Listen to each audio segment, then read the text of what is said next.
Esta emisora, en cadena con la red de radios universitarias del Ecuador, presenta Universidad Sin Fronteras. Entrevistas, comentarios, análisis, discusiones, en una sola voz. Universidad Sin Fronteras. Una producción original de la RUE 2021.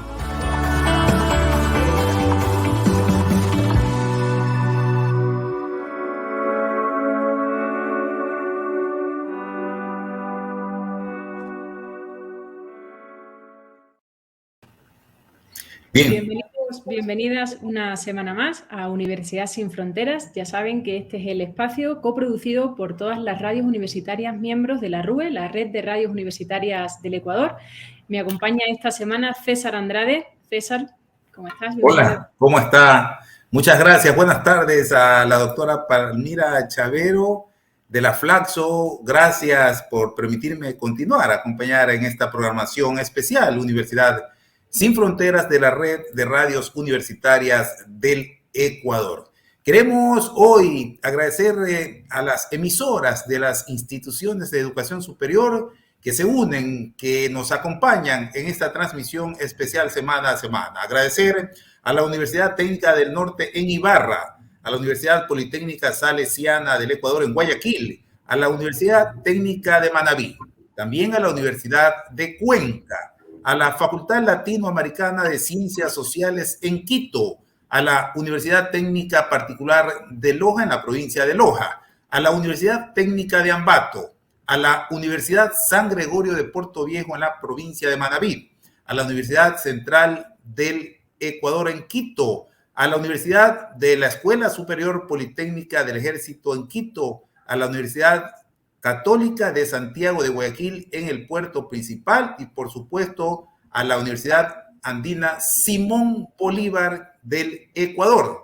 Les agradecemos a todas y a las instituciones de educación superior que cuentan con sus radios y con sus televisoras por acompañarnos en esta programación especial. Palmira, hoy tendremos a un gran invitado. Adelante.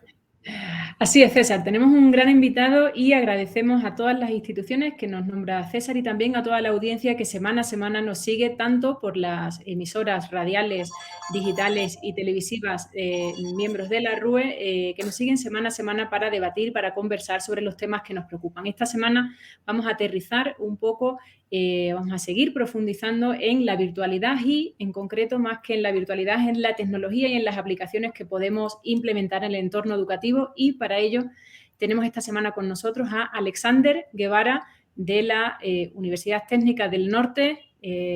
César, nos comenta. Sí, por supuesto. ¿Quién es? Alexander Guevara Vega, magíster en Ingeniería de Software de la Universidad de las Fuerzas Armadas ESPE, especialista en tecnologías de la información y comunicación web de la Universidad Técnica Nacional de Buenos Aires, Argentina, certificado Microsoft Innovation Educador Expert Fellow Adobe Certificate de la Associated, es decir, que tiene un alto cargo en cuanto al tema sobre la especialidad en tecnologías de la información. Él es docente e investigador de la Facultad de Ingeniería en Ciencias Aplicadas de la Universidad Técnica del Norte, cofundador y director del Grupo de Investigaciones de Ciencias en Red, ESIER UTN, y actual consejero del capítulo técnico IEEE Computer Society CSUTN, experto en áreas de la ingeniería de software, UX Research, ingeniería de la usabilidad, UI Designer, miembro activo de Interaction Designer Foundation. Ha desempeñado varios cargos profesionales, ¿no? Implementador líder de plataformas de colaboración en comunicación y productividad en la nube, implementador líder de soluciones tecnológicas para medios digitales, dispositivos móviles, así como de soluciones de streaming, consultor freelance de empresas de innovación, tecnología y organizaciones de Internet avanzado. Nuestro invitado de hoy, estimada Palmira, es el magíster Alexander Guevara Vera, a quien le damos la cordial bienvenida a la tarde de hoy en la programación Universidad sin fronteras de la Red de Radios Universitarias del Ecuador. Alexander, buenas tardes, bienvenido.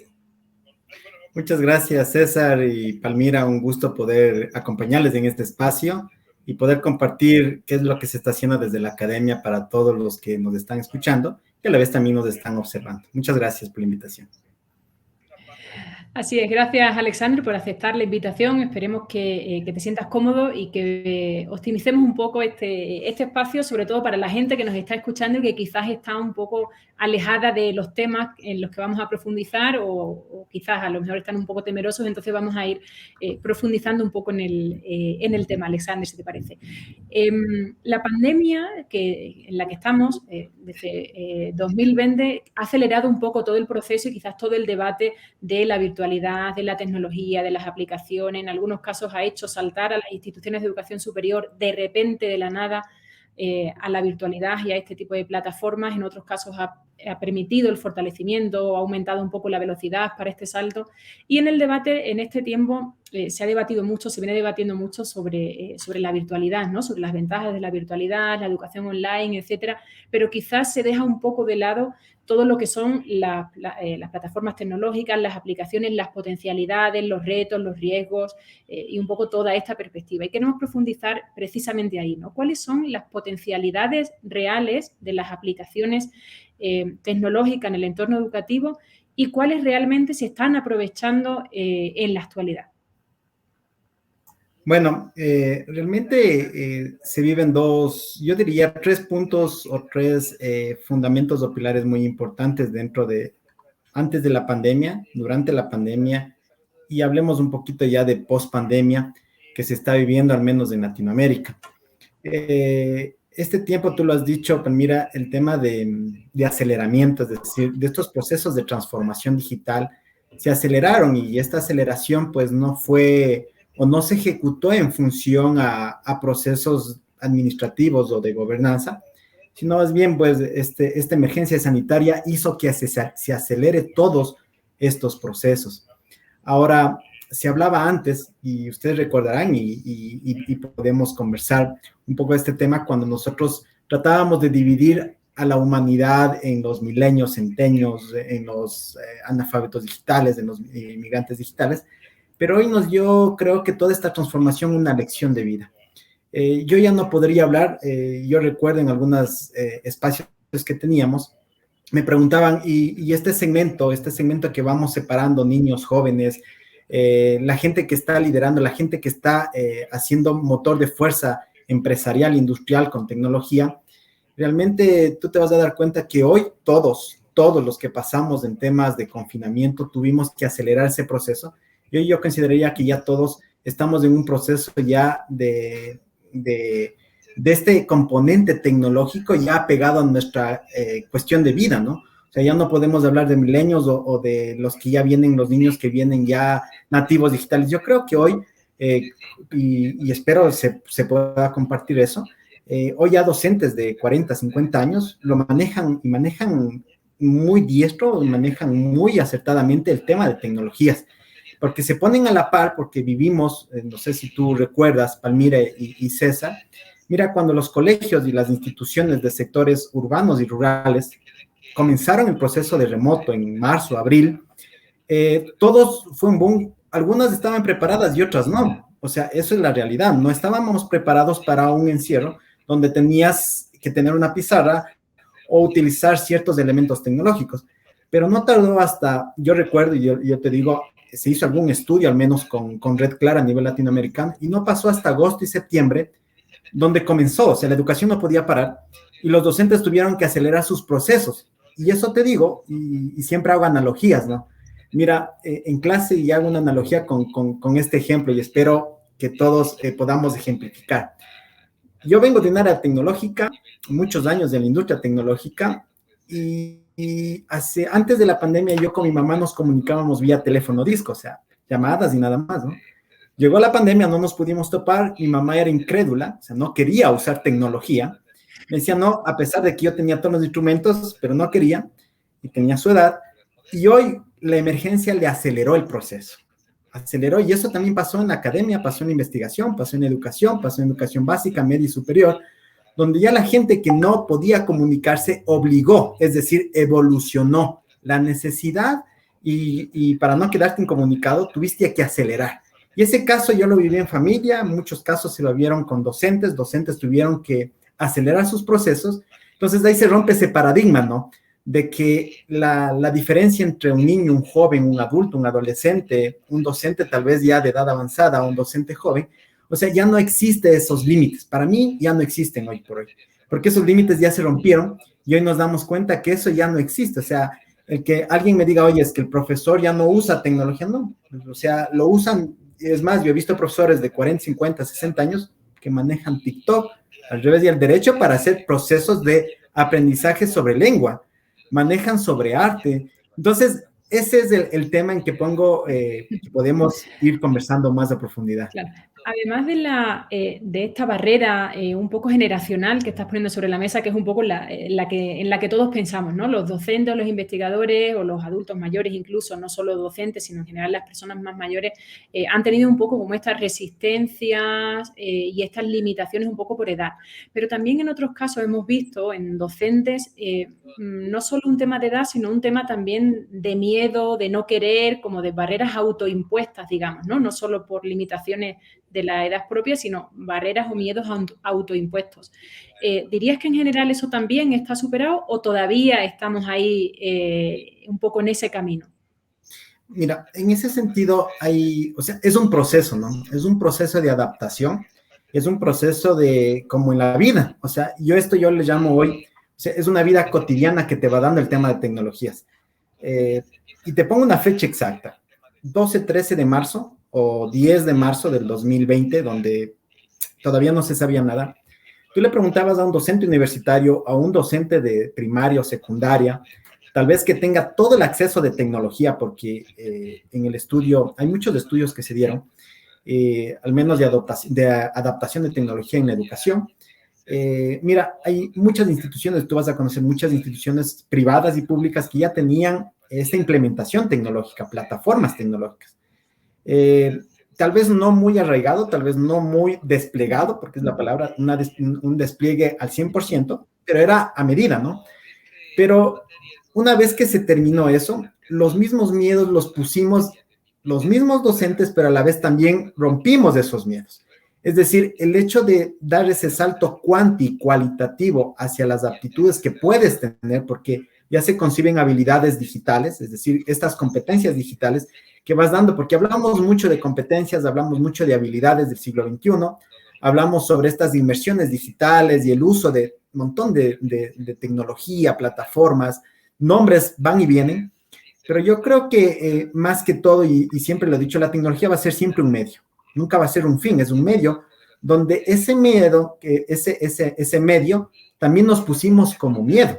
Es decir, el miedo al acceso a la privacidad, y ahí viene un tema muy, muy interesante, el tema de seguridad, el tema de privacidad de los datos, el tema de cómo manejas, porque mira, hoy si tú ingresas y googleas y pones plataformas tecnológicas para educación, vas a tener lo que tenías búsquedas anteriores, tal vez unas 200 plataformas, hoy vas a tener 200,000 plataformas.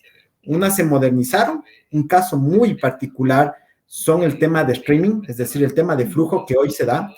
Tú te acordarás, el tema de producción audiovisual, de radio y televisión, no era muy común hacer este tipo de sesiones.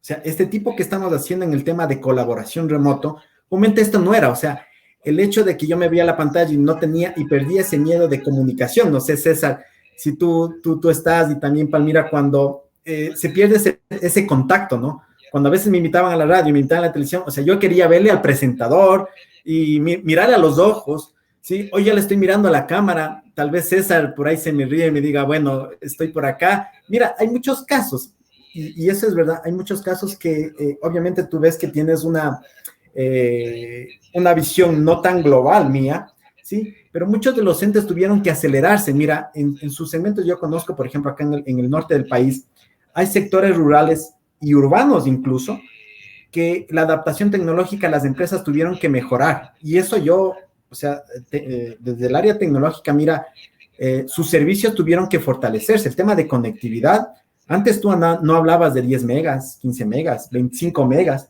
Y acceder a esta gran cantidad de flujo, es decir, tener servicios de alta o de redes avanzadas, eran muy costosos.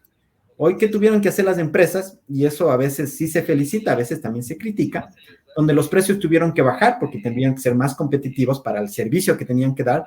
Los servicios tuvieron que segmentar. Tú te vas a dar cuenta que hoy Zoom, Teams, Meet y todas las plataformas tuvieron que adaptarse a este mundo. Ahora, el tener el servicio de Internet como medio básico, digamos, o crucial para este proceso remoto que se tiene, ahí yo creo que hay un punto de inflexión donde ya la gente comenzó un poquito a perder el miedo. Es decir, estos miedos que tenías o estos tabús del que me van a ver, no sé si tú te ubicas, recuerdas César o Palmira, no sé, en sus sectores cuando pasaba el carrito del gas o cuando la mascota ladraba, no sé si tú te acuerdas, uno trataba de apagar el micrófono, ¿no? O sea, para que no tenga el sonido. Hoy es un año, 18 meses. Oye, si pasa el gas, o sea, es común, y es cotidiano ese sonido, que es lo que en radio y televisión, yo te comentaba, porque en radio y televisión, por ejemplo, con los colegas de UTV y algunos colegas de otros canales, mencionan, le digo, oye, cuéntame algo, y a ti te molesta que si por alguna circunstancia pasa el carrito del gas, o sea, no, y es cotidiano, o sea, yo no puedo salir, hacer una pausa en vivo y decirle oye, al señor del carrito que está vendiendo su producto. Claro, el sonido del gallo al despertarse, al amanecerse, el sonido del panadero es parte de la sonoridad que involucra los nuevos contextos, estimado Alexander. A propósito, estamos en este diálogo nacional con el magíster Alexander Guevara Vega. Él es docente investigador de la Facultad de Ingeniería en Ciencias Aplicadas de la Universidad Técnica del Norte en el tema de las aplicaciones de las tecnologías en la educación y su entorno. Sí, es importante este análisis preliminar, Alexander, que hemos podido escuchar de tu experiencia y queremos conocer precisamente con toda esta situación provocada por la pandemia del COVID-19, hacia dónde estamos proyectados, porque la gente ya perdió el miedo, como muy bien tú lo dices, los docentes, inclusive de escuelas, ahora están muy inmersos en el uso de las tecnologías precisamente para dar sus clases, para enseñar. Pero, ¿qué va a pasar con ese involucramiento tecnológico en la actualidad, en este contexto educativo, y hacia dónde nos proyecta post pandemia? Adelante, Alexander. Bueno, César, en este sentido yo creo que deberíamos hacer una reflexión, ¿no? Una reflexión y un llamado, yo diría desde la parte de la alta gerencia o de la gobernanza en educación, los rectores, los que están liderando estos procesos, o sea, no parar, porque el momento que estamos haciendo procesos híbridos, porque hoy ya hablamos de una educación híbrida y recuerda que muchas instituciones nacieron, es un caso es muy público, por ejemplo, UNIR es una universidad que nació como una universidad netamente digital, virtual, pero hay otras universidades que tuvieron que adaptarse porque no fueron virtuales, o sea, no tuvieron. Y cuando a mí me dicen y me preguntan, oye Alex, pero estamos en la virtualidad, a ver, hay que separar dos cosas y dos paréntesis, dos puntos aparte, ¿no? Una cosa es cuando tú te estás adaptando a esos procesos, que estamos hablando de una educación emergente digital, virtual, o sea, te estás adaptando con esos procesos porque no naciste así, como institución me refiero. Y otra cosa es que hay instituciones que 30, 40 años vienen haciendo sus procesos virtuales, o sea, hay muchos casos como la UTPL en caso en Ecuador, por ejemplo, en caso LATAM, por ejemplo, en Chile hay muchas universidades de estas, Valparaíso también lo tiene, en Argentina también la Universidad Nacional, la Tecnológica Nacional también tiene sus procesos. Entonces hay que separar eso. Ahora, ¿qué se viene? A futuro nosotros no debemos parar, es decir, el peor error que podemos hacer como docentes, como investigadores o como instituciones, es decir, bueno, regresamos a la presencialidad y volvemos a lo que pasaba hace un año, ¿no? O sea, lo que vivimos hace un año, esta pandemia en temas tecnológicos, yo diría es lo que logramos, lo que no se pudo hacer en los últimos 5 años. O sea, lo que como tecnológicamente queríamos hacer, adopción de tecnología para el aula, para el estudiante, para el docente. Cuando a mí me hicieron, y recuerdo muy claramente una entrevista que tuvimos por marzo, abril, y me decían, oye Alex, lo que estamos viviendo en este momento, procesos de capacitación donde ya estamos manejando plataformas, ¿en qué tiempo te imaginabas? Si tú me preguntas a mí, y yo te preguntaría a ti, Palmira o César, ¿en qué tiempo crees tú? Para mí, yo le decía en el año 2028, 2030 veía que el Ecuador estaba subido a ese proceso.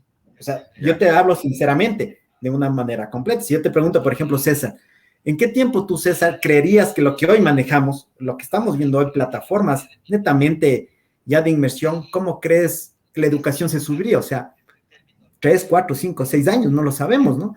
O sea, es que viene un concepto muy, muy grande. Y yo digo, tecnológicamente ganamos mucho terreno, aceleramos lo que justo dijo Palmira al inicio, aceleramos los procesos de transformación digital. Ahora, y hay que tener muy claro que transformación digital no es solamente equipos tecnológicos, porque hay una gran confusión, ¿no? O sea, cuando hablamos de transformación digital, me dicen, sí, es que sabes que tengo mi laboratorio con las últimas MAG o las últimas equipos tecnológicos y ya soy, no, procesos de transformación digital van desde el concepto curricular. Es decir, nosotros como docentes, nuestros procesos curriculares que estábamos acostumbrados, por ejemplo, estudios de caso, talleres, los mismos grupos, no sé si se dieron cuenta ustedes en las plataformas de Zoom, yo recuerdo, yo hice un análisis, mira, y por ahí le puedo pasar, hicimos con el Laboratorio de Experiencia de México, hicimos un estudio sobre el uso de plataformas de colaboración. Y sí, Alex, solo te interrumpo, Alex, es importante eso que tú nos vas a contar porque tenemos que ir a un corte. Vamos a un breve corte, es importante, pero nos dejas con la intriga. Al volver te estaremos escuchando esa experiencia internacional que nos traes. Vamos a la pausa y retornamos.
Continuamos en su programa Universidad Sin Fronteras de la Red de Radios Universitarias del Ecuador con el tema las aplicaciones de las tecnologías en la educación y su entorno con el magíster Alexander Guevara Vega, docente e investigador de la Universidad Técnica del Norte.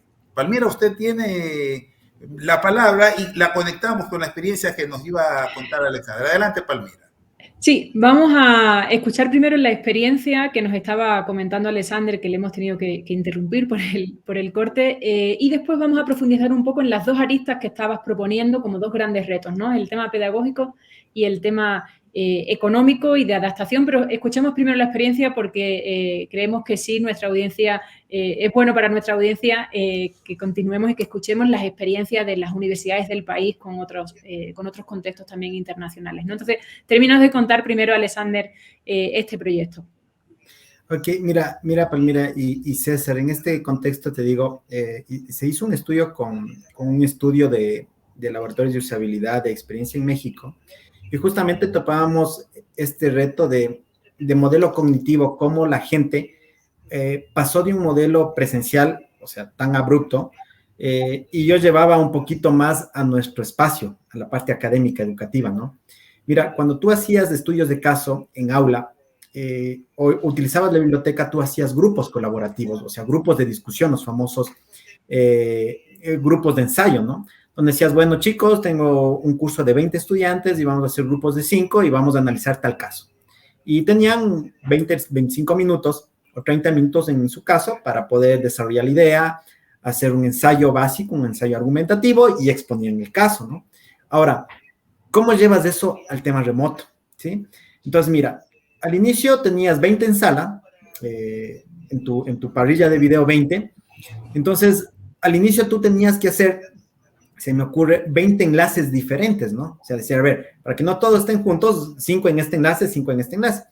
Y mira, cuando Zoom se liberó, se lanzó en el 2012, recuerdo, más o menos, y Teams cuando se liberó y saltó de Skype for Business hacia Microsoft Teams como plataforma de colaboración, en el 2017, más o menos 18, tú te vas a dar cuenta que estas plataformas en 2020 tuvieron que reformarse, tuvieron que reformular, tuvieron que mejorar su funcionalidad. Por ejemplo, ¿qué? Grabación, que es lo que no había. O sea, el tema de grabación, el tema de grabar sus sesiones, el tema de poner filtros, no sé si tuviste mismo esa analogía, ese ejemplo que se daba, que estaba un político de Europa y se le pasó los dígitos y todo, la adecuación de fondos virtuales, no sé si te acuerdas, el tema de zonificación que tú hablabas. Mira, hoy Teams, por ejemplo, si tú ves, y Zoom también, por ejemplo, Zoom agregó sus funcionalidades en High Definition. Puedes incluso mejorar tu apariencia, o sea, al tema de que no tenías en estudio, ¿no? O sea, mira, si tú vas a plataformas como las que te acabo de mencionar, tú vas a encontrar una serie de funcionalidades que antes de marzo o antes del 2020 no existían. O sea, eran plataformas que tal vez lo usaban para reuniones en trabajo remoto con A o B instituciones, pero se volvió común a finales del 2020, o sea, finales o el último cuatrimestre del 2020 se volvió como cotidiano. O sea, se rompió ese paradigma que hablábamos y los costos comenzaron a bajar. O sea, tener una licencia de esas antes era costoso.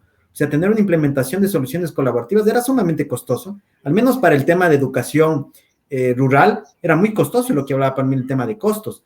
Pero empresas tuvieron que bajar sus costos, ser más inclusivos, más adaptativos. Y hoy es común, por ejemplo, y a eso iba, en el caso que nosotros se hizo la investigación, se determinó que estas funcionalidades, algunas estaban escondidas, o sea, no eran muy usables, no estaban muy vistas, teníamos que ir buscando con alguna guía, alguna cosa, pero de una u otra manera trataban de emular, por ejemplo, los salones, los breakout rooms, o sea, salones que lo haces en Zoom, que lo haces en Teams, y mira, yo ocupo mucho esto, yo les llamo espacios de coworking. Entonces, mis chicos cuando están en clase, les digo, bueno chicos, vamos a hacer lo mismo. Entonces ellos se asustan, dicen, profe, pero, o sea, lo mismo en remoto, ¿no? O sea, vamos a hacer lo mismo, van a agruparse de 5, les dejo que estén en su hábito, o sea, no soy yo, al menos en los coworking, yo no soy muy formal. Les digo, oiga, es como que estás en tu espacio de estudiante, conversas, una broma, si quieren prendan todos los micrófonos, hagan su discusión. Entonces los chicos, como experiencia personal te digo, se han sentido muy cómodos, o sea, se les vuelve ya no muy, o no existe mucha restricción, al menos solamente en temas de los breakout rooms, ¿no? Ahora en tema, claro, dependerá mucho de la didáctica y la estrategia pedagógica que tenga el docente a llevar su clase. Yo he visto muchos videos y he visto muchos espacios de clase donde el docente, pues, a veces es un poco muy flexible a como el estudiante puede ser, o sea, acepta con gorras, tal vez una bebida,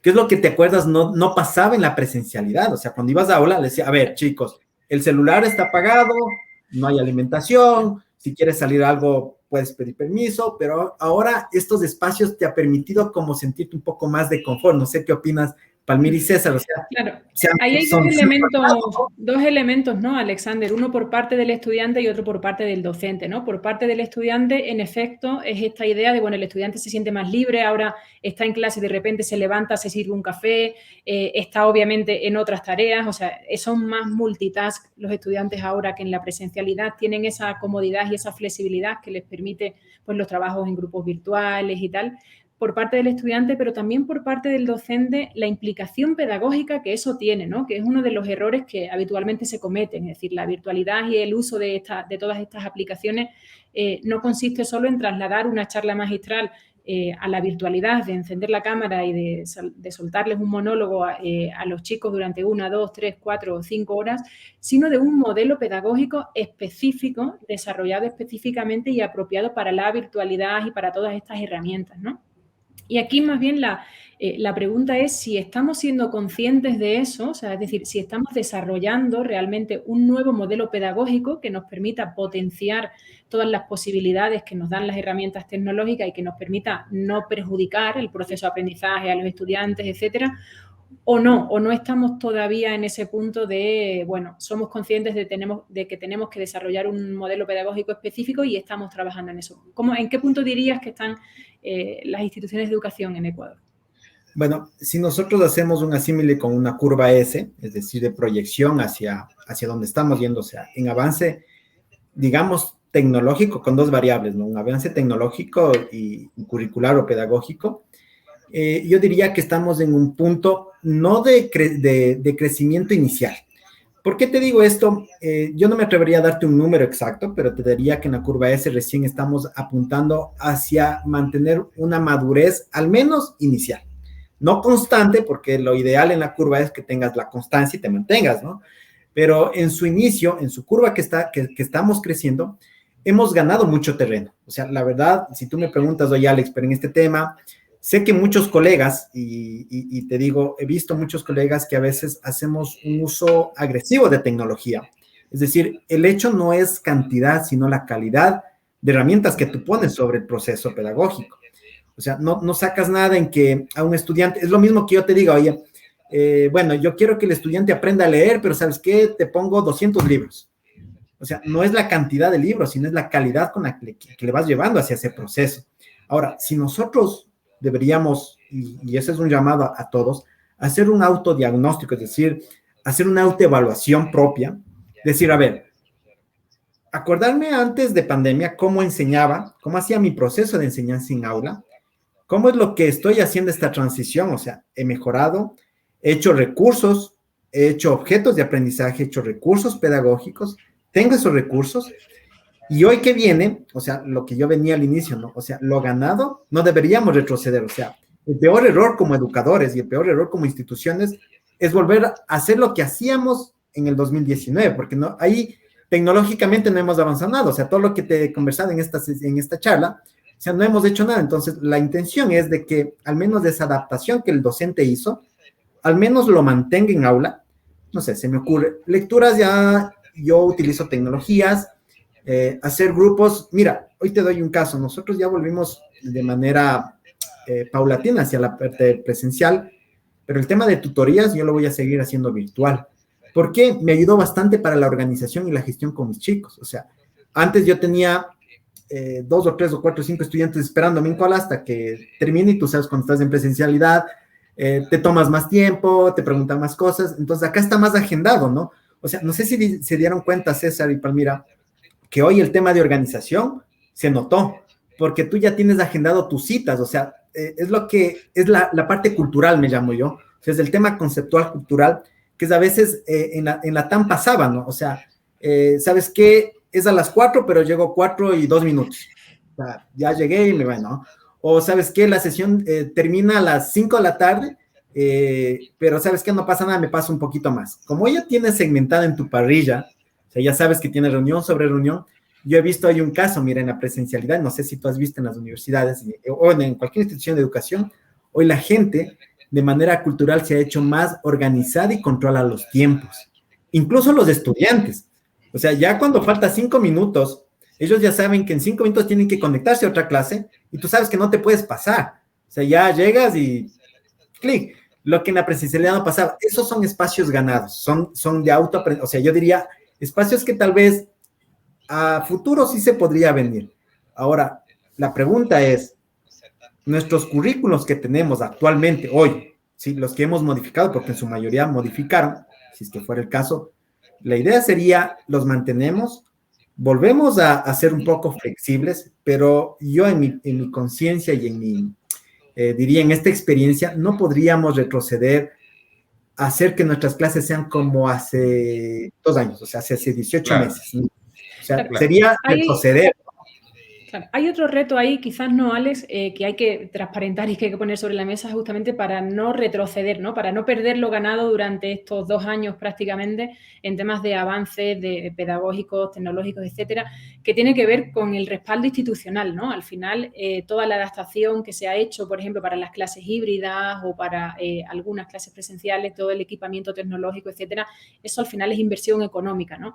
Entonces, aquí entra un poco, quisiera introducir en el debate esta variable de apoyo institucional, todo el esfuerzo que han hecho las instituciones de educación superior, esfuerzo en términos económicos para volver, para comenzar lo híbrido, para volver a lo híbrido o a la presencialidad, o sea, toda esta nueva adaptación que ha supuesto una inversión económica que probablemente tiene que seguir suponiendo inversión económica en un contexto macro, en un contexto nacional no precisamente favorable para ello en el sentido en el que se están dando recortes presupuestarios a la educación superior, tanto pública como privada, ¿no?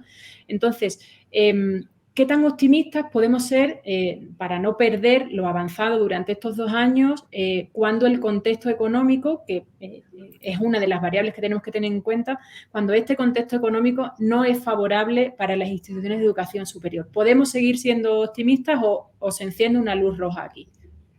No, yo creo que, o sea, ahí yo le veo con buenos ojos, ¿no? ¿Por qué te digo esto? Porque en estos 18 meses, no solamente los docentes ni los estudiantes, sino también, de una u otra manera, estaban haciendo procesos de transformación, como yo te decía. O sea, antes de los 18 meses, hacer procesos de innovación o de procesos de adaptación tecnológica, solo pensábamos en hardware, o sea, en equipos, y tener las mejores computadoras. Eso era. Y no nos podemos... O sea, no podemos tapar el sol con un dedo. Así era como se manejaba en el tema de gobernanza, ¿no? Mira, un hecho muy importante que fue que muchas instituciones de educación tomaron el servicio, Internet como un servicio básico, ¿sí? O sea, ya no es como el que, bueno, antes era agua, luz, hoy Internet es un servicio básico. Y he visto yo mucho, por ejemplo, ciudades universitarias y aledañas donde existen estos departamentos o mini departamentos estudiantiles, donde ya la gente, es decir, la gente de ciudad o la gente de quien arrienda o alquila estos mini departamentos, mira, ya te brindan el servicio de Internet como un servicio plus, o sea, ya no te cobran, te dicen, ¿qué? Aquí tienes agua, luz y servicio de Internet. Y eso también se trasladó hacia las instituciones. ¿Por qué? Y tú topaste un tema muy importante, el tema de gobernanza. Mira, el hecho de que las autoridades, y hablo autoridades desde el rector hacia decanos o hacia directores o no sé el nombre en algunas instituciones como lo tengan, pero este tema de gobernanza que tenga, ya lo tomaron que la tecnología como tal ya viene a ser un activo muy importante dentro de la institución. ¿Qué pasaba antes? Que los activos preciados eran los edificios. O sea, entre más edificios tengas, era lo preciado. Hoy cambió. Hoy hablamos de una gobernanza de datos. Hablamos sobre plataformas, es decir, hoy las instituciones que estén, no que tengan la mejor plataforma, porque aquí no podemos hablar cuál es mejor y cuál no. O sea, aquí hablamos de funcionalidades. Y la que mejor funcionalidad dé a la adaptación del modelo pedagógico, muchas instituciones tuvieron que cambiar incluso, y algunas ya lo tenían en su modelo educativo. O sea, su modelo educativo debe orientarse a estos procesos tecnológicos como un aliado. Ya no solamente como, o sea, tecnologías ya antes era un apoyo, o sea, quiero que me dé limpiando la máquina, no sé si tú recordarás, el experto en tecnología era el que limpiaba, sopleteaba, el que formateaba los equipos. Hoy ya no. O sea, yo te hablo sinceramente porque te llevo este ejemplo y esta analogía porque en algún caso recuerdo, me decían, oye, usted que estudió tantos años y está en eso, te formateando la máquina, ¿no? O sea, claro, es una función, algo que sí se puede hacer y se puede apoyar, pero va más allá de ese concepto, ¿no? O sea, de ese concepto donde tú dices, bueno, hay que trabajar de manera colaborativa, porque hoy hacer un proceso educativo no solo depende del de tecnologías, y ahí también es otro gran error. O sea, pensamos que el de tecnologías es el que va a solucionar todo el problema y no es así. O sea, entran diseñadores instruccionales, entran psicólogos, entran médicos, entran diseñadores de plataformas, incluso entran diseñadores de promoción y difusión de contenidos, entran los productores de audio y video. O sea, entran un sinnúmero de cosas. Por ejemplo, qué chévere escucharle a César cuando ya hablamos de la zonificación, porque a mí también me tocó aprender Mira, en una charla, en un posgrado que tenía, yo estaba dando un módulo en posgrado y tenía un estudiante que era ingeniero en sonido. Y me dio y me decía, oiga, ¿sabe qué, profe? Y podemos así minimizar y cosas por el estilo con cosas cotidianas de casa. Entonces, mira, hay un montón de componentes que se van interlazando. Ahora, la pregunta es, y ese es de un gran tabú que venimos, ¿no? O sea, cuando nosotros vayamos, la intención es llegar a una fluidez tecnológica. Cuando yo hablo de fluidez tecnológica, es un concepto muy interesante, ¿no? Cuando hablo de fluidez tecnológica, o sea, el estudiante, ¿qué pasa? El estudiante estaba acostumbrado a que el docente sea el guía, le diga, a ver, paso 1, paso 2, paso 3. Donde se equivocó, profe, espere, ¿cómo vuelvo al paso 1? No. Entonces, cuando volvemos a la fluidez, es que el estudiante aprenda a resolver los propios problemas por experiencia. Sí. O sea nos vamos a quedar con ese concepto de fluidez tecnológica de momento. Importante. Porque además lo que se busca, Palmira y Alexander, es la reducción de la brecha digital. Vamos a la pausa, como dice Palmira, y al volver queríamos ver, Alexander, cómo se logra que ese arranque, ese haber aprovechado este espacio tecnológico en la sociedad ecuatoriana, por ejemplo, permitiría vincular a la sociedad. Vamos a la pausa y retornamos con más en Universidad Sin Fronteras. Ya volvemos.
Continuamos en este interdiálogo con el magíster Alexander Guevara Vega, docente e investigador de la Universidad Técnica del Norte. Es el tema, las aplicaciones tecnológicas en la educación y su entorno. Y es que aquí hemos hablado, Alexander, Palmira, televidentes, queridos amigos, de cómo se ha ganado este espacio frente a la situación de la pandemia y el uso de la tecnología a través de los sistemas educativos en todos los niveles.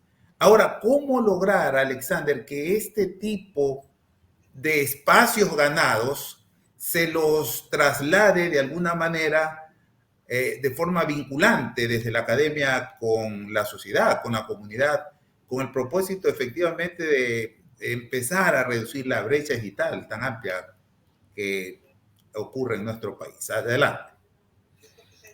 Mira, ahí hay que concebir algo muy importante, ¿no? Y hay que orientarnos y enfocarnos hacia un tridente muy importante que es industria, sociedad e instituciones de educación. Y cuando yo hablo de industria también está involucrado, o cuando hablamos de sociedad también está involucrado el tema de gobernanza.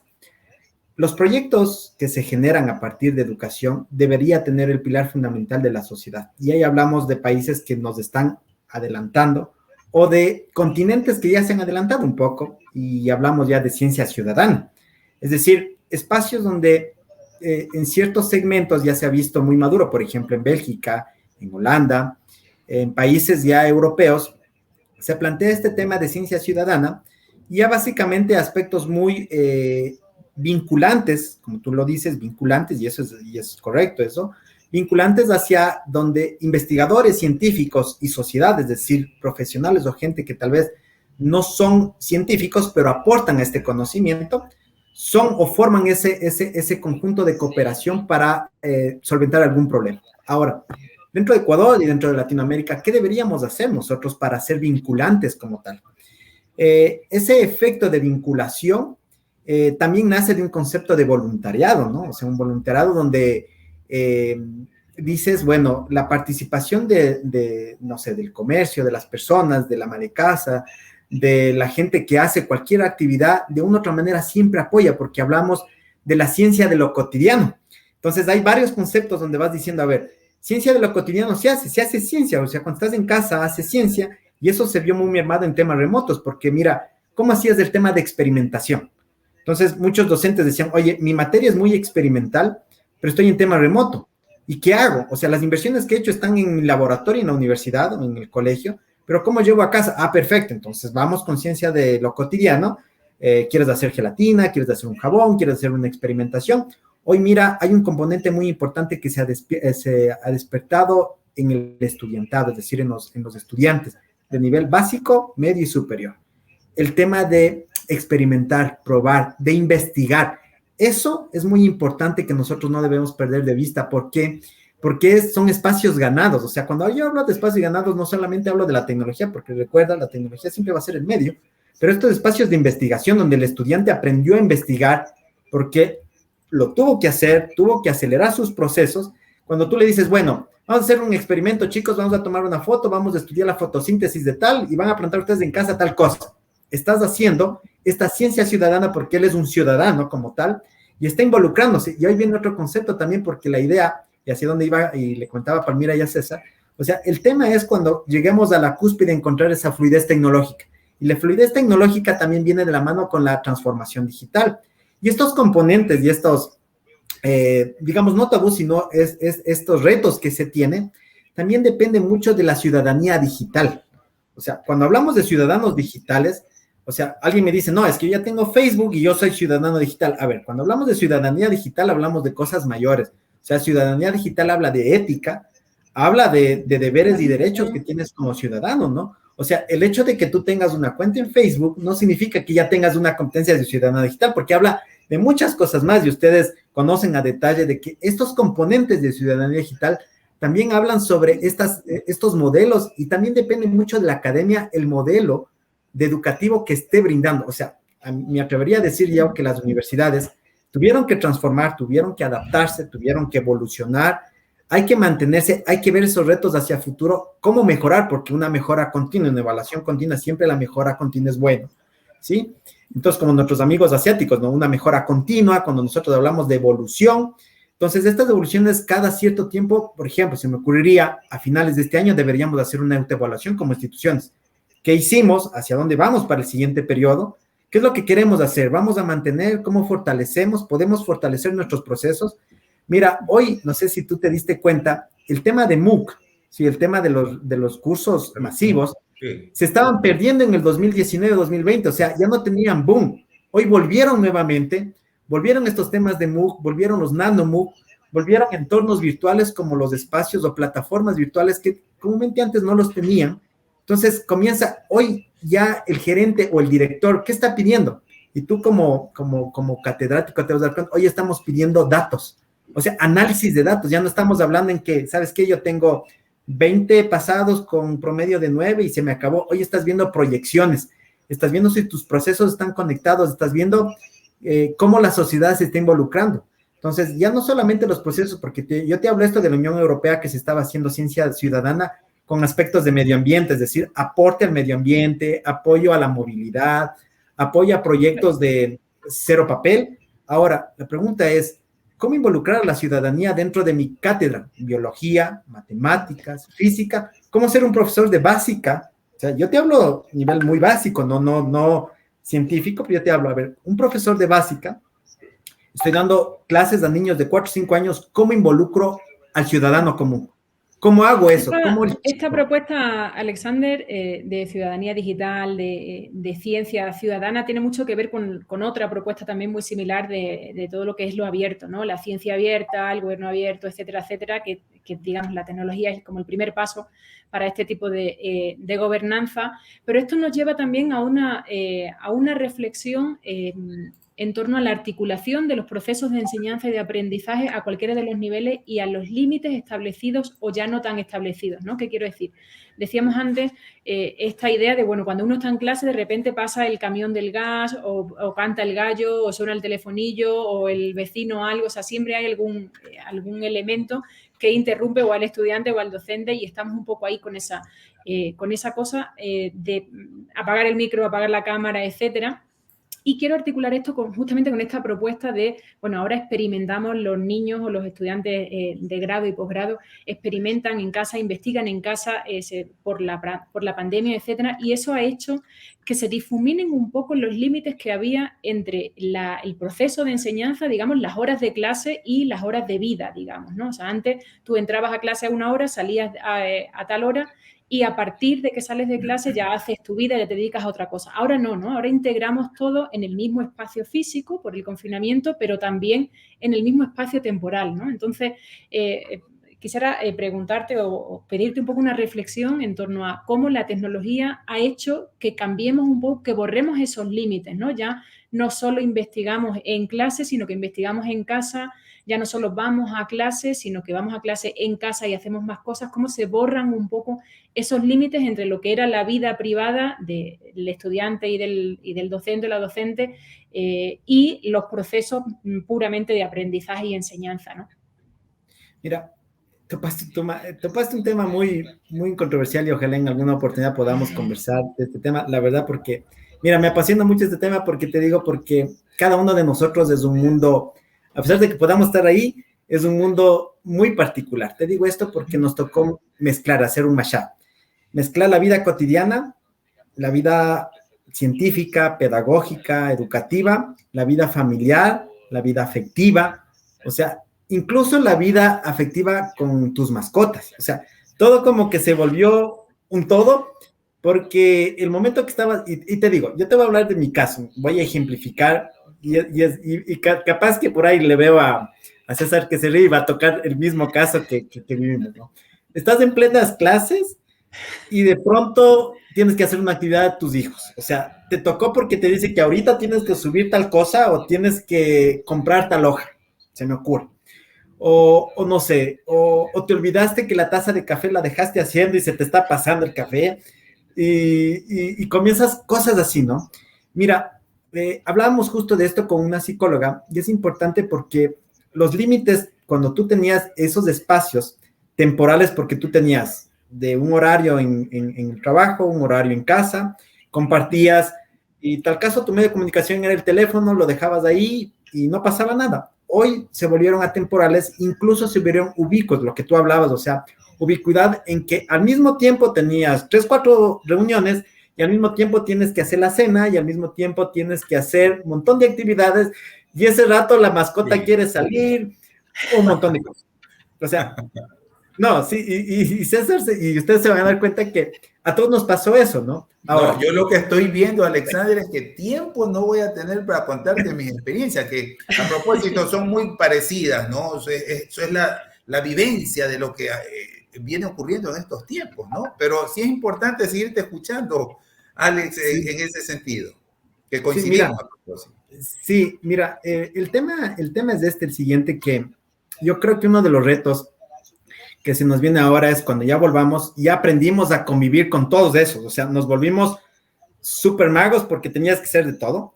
Ahora, por ejemplo, mira, si tú me preguntas a mí, adivina qué me falta cuando yo ya llegué cuando yo llegué ya a la presencialidad, que estuvimos hace una semana, ya entramos a nuestros cubículos, todo, o sea, ese espacio de que cuando yo quería iba, no sé, salía y tomaba el aire, o me iba a tomar una taza de café, ahora ya no, ese límite que tal vez yo le creé, ya no está. Ahora, el tema yo ya extraño, mira, son 4 días y extraño lo que yo ya estaba, o sea, antes yo quería volver a la presencialidad y es un tema de aprendizaje, ¿no? Ya conviviste 18 meses, ya te formaste mentalmente, psicológicamente y cognitivamente, ahora quieres como decir, no, es que me falta tal cosa, es que la silla está apretada, es que me falta iluminación, es que por aquí, es que me falta el café. Entonces, yo creo que una de las cosas muy importantes que nosotros como personas, más que como docentes y cosas, es crear rutinas. Sabes que esto es muy importante cuando tú comienzas a formar como rutinas. Por ejemplo, a mis chicos yo les decía, bueno, tenemos clases a las 7 de la mañana, lo que sí les voy a prohibir es que me vayan en pijama. No, pero profe, ¿por qué? No. O sea, nosotros hagamos una rutina, no por mí, le digo porque eso están aprendiendo, porque es un aprendizaje de vida, porque si ustedes hacen esa rutina de levantarse a las 7 de la mañana y desayunan o están en el desayuno, no importa, por mí pueden comer en el aula, no hay problema, pero lo que yo sí quiero es que me prendan su camarita, porque cuando no me prenden, al menos para saludarme, cuando no me prenden, mira, es como cuando lo que tú acabas de decir, un monólogo, mira, es un efecto de soledad digital que se estaba viviendo, ¿no? O sea, yo veo muchos ahí, print screen, donde dice el profesor solito y estaban 40 cámaras. Y la verdad, cuando yo les digo, oiga, chicos, la verdad voy a dar una pausa. Solo cuéntenme en qué tal el día. Y era cri, nadie me decía, no, a ver, vamos a poner los audios.